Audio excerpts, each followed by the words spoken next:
my understanding is every franchisor, right? Every franchise company has what they kind of see as their franchise avatar, right? Who does well in their business, and sometimes it changes, especially in the intro stages where obviously you're well past that. So, has the avatar changed at all, and who are you looking for now as an ideal fit for the brand?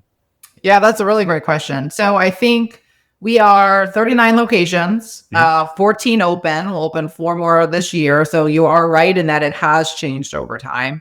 When we first franchised, I just wanted to test that the franchise model would work. When I first decided to franchise, by this point, I met my husband, got married. I was looking at expansion options. Did I want to open a second location in New York City?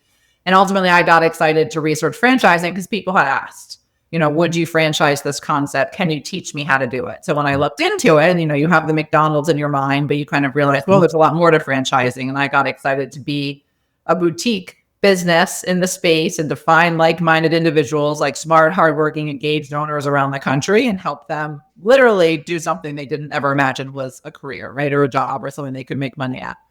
So initially when we opened for franchise locations, we opened 1 or 2 a year, and our owners were incredibly passionate and found us on Google. We didn't advertise. We didn't put the concept out there.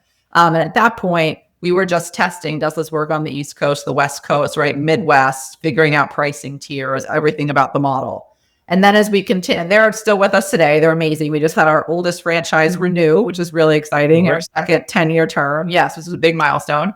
Fabulous owner. She now owns 2 locations. And I think the avatar that we've come to form and really our sweet spot, and it's good news for people listening, right? You don't need a culinary background. You don't prefer it. And there's a lot of different career backgrounds that will work great. What we really look for first and foremost is engaged owners. Right. And this isn't in terms of number of hours in a week. It's like, do you want to, are you passionate about this? Do you want to be engaged and drive this business forward, right? So engagement is super important.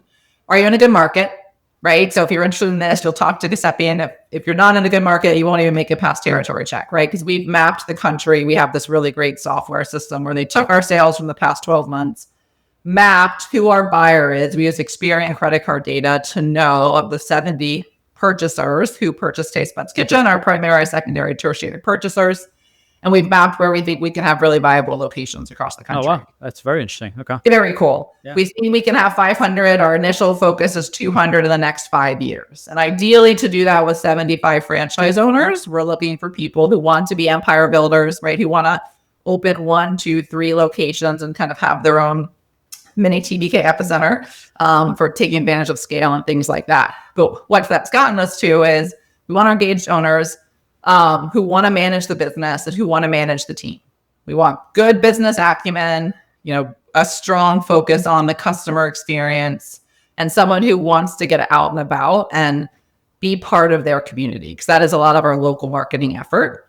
And lastly, someone who's going to follow the system, right? Be committed to your own success. We're going to give you a business in a box, but no business is that easy, right? But we're going to train you how to do this, how to make it work. And someone that's going to come in and optimize on the model and execute flawlessly is what we're trying to do. And really my number one responsibility, I feel like, is to grow in a way that we're only awarding franchises to people that meet that profile, right? It kind of fit into the TBK family, share that mindset, and are excited to, make their own TBK empire in their part of the country. You might think a culinary franchise is all about food, but Jessie reveals the surprising truth about their business model that makes them completely different from a restaurant.